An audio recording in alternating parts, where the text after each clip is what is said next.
Hey guys, and welcome back to another Unfiltered Gamer board game review. And today's game up on the tabletop is Catstronauts, the board game by Atlas Games. Catstronauts is a game that plays 1 to 4 players, and with the expansion, the Fish Finder satellite, it plays up to 6. It takes roughly about 30 to 60 minutes to play the game, depending on the number of players you're playing with, and it is a cooperative board game. You're playing as cats in outer space, attempting to complete some type of core mission, depending on the expansion or the base game. And I have here the basic core mission, which is Shiny New Space Station, where you're trying to create the space station with your cats in space. Choose a character and then utilize their special skill along with all of your gear cards to basically craft the space station, complete any alert cards that pop up, and eventually your core mission. And if you can do that before the timer runs out or your power runs to 0, then you will win the game. If the power ever does hit 0, you're going to lose the game, and throughout the game you're going to have to complete unique different missions and objectives as you go through it. Can you successfully create your space station with your Catstronauts? Find out in the game. Catstronauts, the board game. The basics of the game is pretty simple. I'm only going to talk about the first basic core game, the main board game, not the Fish Finder satellite. But the way it works is you place the main game board out within reach of all players, take the core mission and place it in the core mission slot on the bottom left side of the game board, take the rest of your alert cards and shuffle them and place them on the alert space. Your then gear cards will be shuffled, placed here on the main deck area, and deal out 3. If you ever find an alert card that's going to look like a pink card here that says warning, shuffle that back into the deck. And then you're also going to determine the number of players playing the game, and based on the number of players will determine how much energy you start with. And you can choose based on the range. And in a 4-player game, I believe it's like 8 to 6 or 8 to 5. And if I choose 5, that makes it a harder game. If I choose 8, that makes it an easier game. So selecting 6 is kind of on the more challenging side. Take the countdown marker and place it on the space equal to the number of players. In a 4-player game, I place it on the 4 space, and all of your energy markers can be placed in this little satellite space here.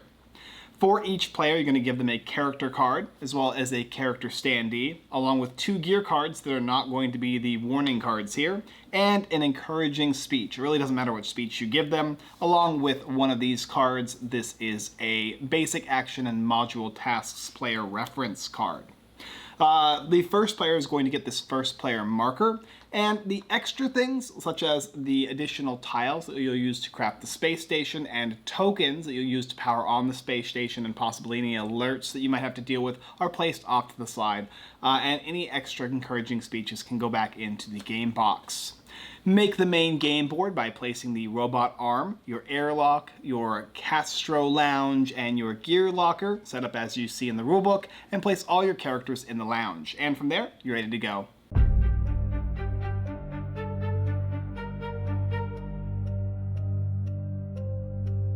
Playing the game Catstronauts is pretty simple. It plays kind of like Forbidden Island or Forbidden Desert in the idea that you have a limited amount of time to complete your mission, your core mission here, and you're going to have a number of actions on your turn to do it.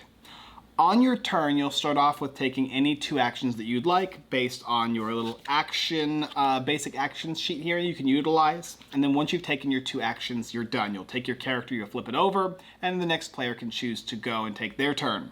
Only the first player has to take their turn first. Any other player can choose any order of cards that they wish to play, and of course actions, but they have to complete their full action before the next player can go. On your turn, your actions are as follows. You can move up to 2 spaces if you're inside the ship, or you can move from any outside space if you're already outside to any other outside space. You can pick up or drop tokens. There are tokens in the game you will gain or have to move, place them in locations. That is going to be an action. You can share. If you have another cat in the same space as you, you can exchange any of the different types of gear cards that you have with them and vice versa.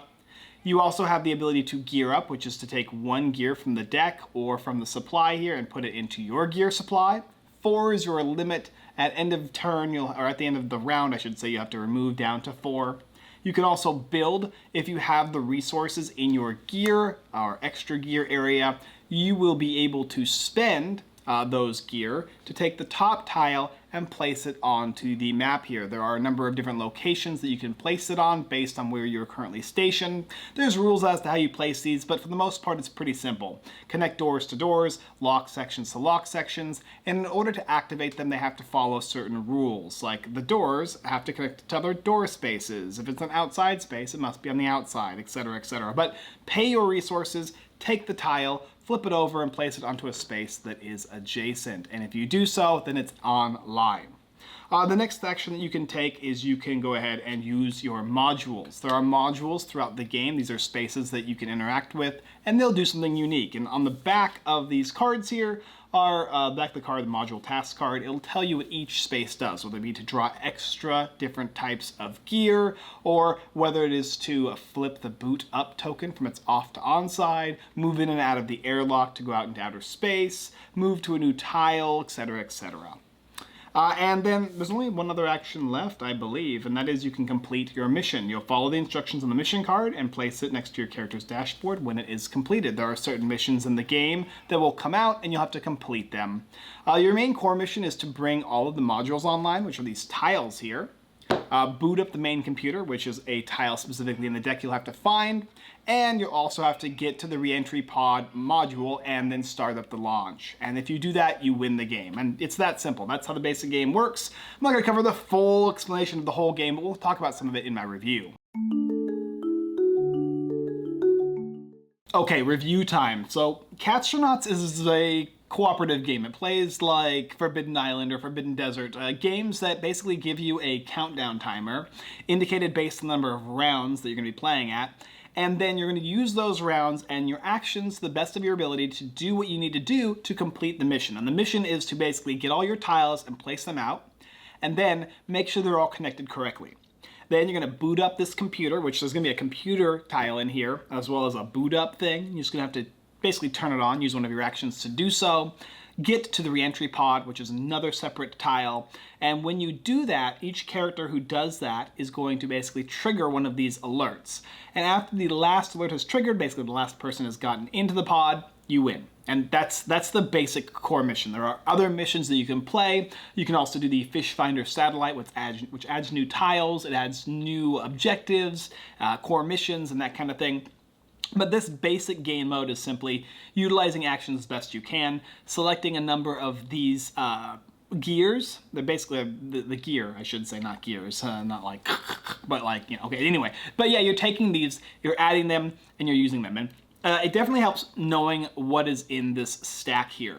So knowing that there is a number of outside tiles and inside, how many, what each tile requires is important. So the more you play this game, obviously, even without having any additional skill to the game, just the knowledge alone is going to get you a better understanding and more likely for you to successfully accomplish your goals.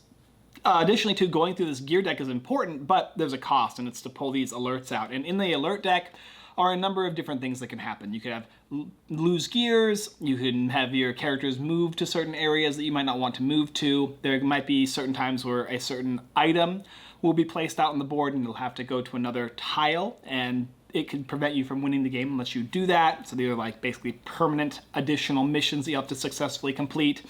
And because there's a number of them, I believe there's like 3 or 4, if you get them all very early, then you're gonna have a lot more reduction in your actions to utilize your actions for what you need to utilize. And if you don't get those core missions, there are these kind of additional missions, these submissions, if they're at the bottom of the deck basically, and you go through drawing these nasty alerts and you never get one of those, you just get the active ones, then it's going to be a lot easier because they'll just make you move or something. You lose an action or two, but those nasty ones, the ones that stay in play, will basically last longer and cost you more. So there's an iota of additional chance in this deck here. And just going through too many of these gears here, it's going to be likely that you are going to draw additional ones. So you have to kind of meticulously choose how many of these you need and use the ones you currently have to the best of your ability. And of course, from round to round, this power gauge going down reduces your likelihood of winning. And it's also a way of having the first player switch and you utilizing other players' abilities. Abilities in this game are very important. The cats have their own unique specials, and making sure you choose a variety of abilities is also important. Utilizing your speech, there's a speech card that you get and you can flip it over, is pretty cool. And you can only get it once a game, but it gives you a free action for the cat whose turn it is when you did the little speech. Very cute. And I love the modules too. Modules basically give you additional actions. Normally you're just moving, dropping, or picking up items. You can share items with other players. You can take a gear. You can build one of these guys if you have the right requirements. And you can use what is on the tile that you're on as an action. They do different things like drawing you extra gear, moving you in and out of the space station. And then of course completing a mission is important as well. And so the modules give you additional bonuses, and there's a variety of them. There's at least like 8 or 9 of them. And with more expansion comes more additional actions that you can do in the game. The game is high quality. It's got these beautiful double thick boards. The cards are very nice. Everything fits in its place. It's very easy to set up, very easy to tear down. This is a game that it says 10 and up, and I believe it. Honestly, it's very straightforward as to how the game is played. While there's a variety of actions, each action is very straightforward. I don't need to look at my basic actions again to know what actions are in the game. I know that my character can move. I know it can do the action on the space. I know I can trade cards with players on my space. These are all basic actions that you get in any action management game that is involving some type of tactics. Really, the only unique one is building tiles, and the tiles on them tell you exactly what you need in order to build them, which is just so straightforward, which is great. Great for gameplay. It's great for understanding games like this. It doesn't make it a very complex system, but it gives you a large variety of choice. And choice is important in games like these. And this one's definitely a little bit more choice in a game like Forbidden Island, which is a little bit more of a softer, quicker game. Still challenging, just like this one is, but this one's got a little bit more bite to it. I love the stylization of the cats. They're fun, they're cute, based on a graphic novel, I believe. I'm not sure the IP. I'm not a big Catstronauts fan or whatever. I have only ever played the board game here, but I can tell you that this does resemble the art from the IP, since I did look at it previous to playing the game, and all the characters are cute. They're fun, they've got cute little sayings on it, there's little bits of flavor here and there, and you'll notice like each of the different types of gears have cat flavor, the different locations have cat flavor, taking the kitty litter taking the cat poop to the cat place that dumps the poop off. Like, those are like little different things you'll be doing throughout the game. So quality, artwork, stylization, the way the theme works in the game when you're a little cat moving around outside and inside the spacecraft to complete cat-like missions and goals is really, really great. I enjoyed all of that. Negatives about the game. Well, the first thing I would say is while the board and cards and everything work really well in tandem and fit in all these different locations, the problem with them is it's hard to pull them out of their location. Some are not so bad, like the gear is not so bad, but for instance, like flipping over your character card and basically turning it off duty whenever you finish utilizing it. It's a thing that I just wouldn't even do after playing my first game. I already know that I'm done and I'm not going to get another turn this round. I wish there was another way to do it. It does make it easier without having to use an extra token, but the challenge, the difficulty in pulling cards from certain areas and having to if you need to get the cards from the discard pile and put them back and reshuffle, it was annoying. There's an annoyance to that aspect to the game.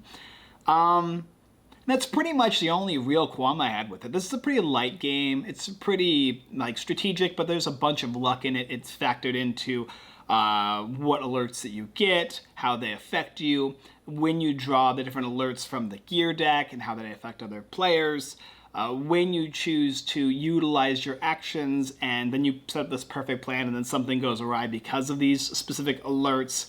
I wish the deck was kind of formulated so that you only get one, or let's say that there's 4 of the missions that are basically the same as the core mission. We have to complete them to win the game. I wish they were spaced out throughout the deck, so that way you don't get all of them or none of them in a singular game, because that can really mess with the game. I do like the different difficulty levels. I think it's like 5 to 8 is a 3 or 4 player game. So if you want to play 8, you'll have a lot more opportunities to succeed because you'll get more rounds. If you play 5, you have to be very careful with your actions. But if you get the wrong card, then luck might not be on your side and you'll just simply lose the game. So I like the challenge, but it does present itself with some problems due to the luck aspect in the game. Anyway, overall for the game, it's a high quality, really fun, beautifully thematic game. It's about cats, you feel like you're a little catstronaut, and you're working together. The cooperative aspect is there, not only in how you can give actions away or use your special skills to help other players, but also how you can share your gear out to get players to work with each other. I didn't feel like there was a whole lot of master gaming where one player did everything and everybody else felt like they couldn't do anything. And that's because one player is not going to remember to do everything for everybody. And so I felt like only at certain times players would be like, oh, this is a good thing for you or you, and maybe you should do this for me. And maybe it was like the master gamer kind of changed depending on the situation, which worked a lot better than one singular player just controlling the game in a cooperative game, making it pretty unfun. And I also like the aspect of certain locations present you with these energies, and there are actions that you can take on those locations to gain the energy to increase your opportunity to succeed in the game. And you have to coordinate to the best of your ability to gain as many actions as possible, because basically in a 4-player game you're going to get 8 actions per round before you lose an energy. So if it costs you 8 actions to get that energy, it's not worth doing, but if it costs you 1 or 2, it's amazing. And that is the beautifulness of this game.